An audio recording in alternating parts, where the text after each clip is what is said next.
আসসালামু আলাইকুম। আপনারা সবাই কেমন আছেন? আশা করি ভালো আছেন। আমি ভালো আছি আলহামদুলিল্লাহ। এই তো বেড়াতে আসছি বাবার বাড়ি।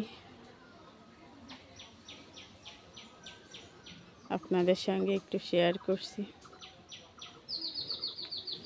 এই যে এখানেও আমাদের বিড়াল আছে, আমার মায়ের দুইটা।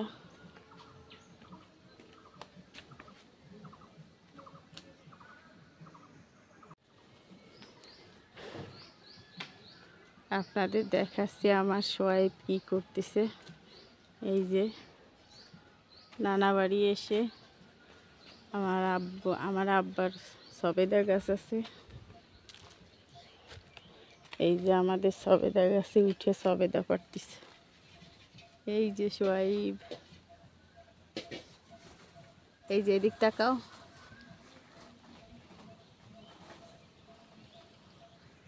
কত দূরে উঠে গেছে আমাদের বিল্ডিংয়ের চালের উপর। এই যে সবেদা গাছগুলো অনেক বড়, এখানে পরাপর 3টে সবেদা গাছ আছে।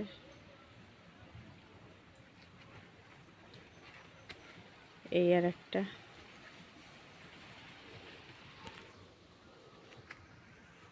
কত দূরে উঠেছে। ওই যে ফল পাড়তিছে, সবেদা ফল।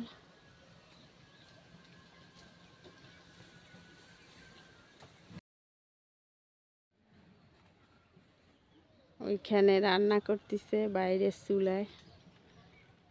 এটা আমাদের বাইরের রান্নাঘর, মুরগির ঘর, কাঠ রাখা ঘর, আর পাশে বাইরের চুলা।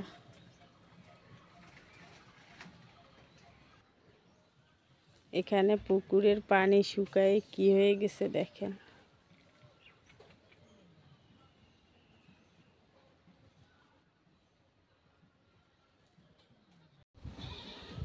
এই যে ব্যাগে করে পাড়িয়ে আনিছে, আমি এইখানে ঢালে দিছি। এই যে এগুলো পাড়িছে, আরও পাড়তিছে। ফলগুলো অনেক বড় বড় হয়েছে। রাত্রে বাদুড় এসে গাছে বসে খায় আর চালের উপর পড়ে ডব ডব করে।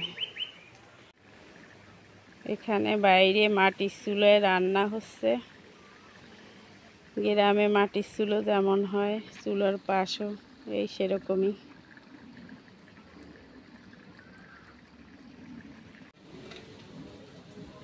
এখন সোয়াইব এই সিঁড়ির ছাদের উপর উঠে পারতিছে।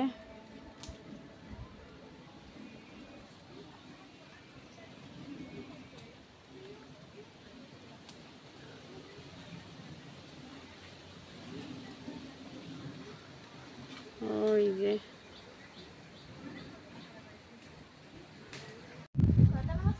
এই যে নারকেল গাছ। নারকেল গাছে এখন আর নারকেল হয় না সেরকম, আগে অনেক হতো।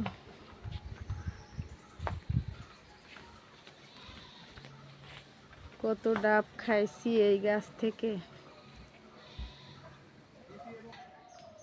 এই যে একটা নারকেল গাছ পুকুরের পাড় ভেঙে এই যে নিচের দিক পড়ে যাচ্ছে। এই যে বেঁকা হয়ে গেছে। এই গাছটার বয়স অনেক, আমি ছোটবেলার থেকে দেখতেছি এই গাছটা।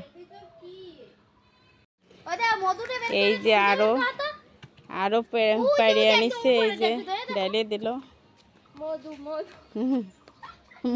বলে, মধু মধু। এই সবেদাটা অনেক বড়। আমার ছেলে বলতেছে এইটা দেখাও।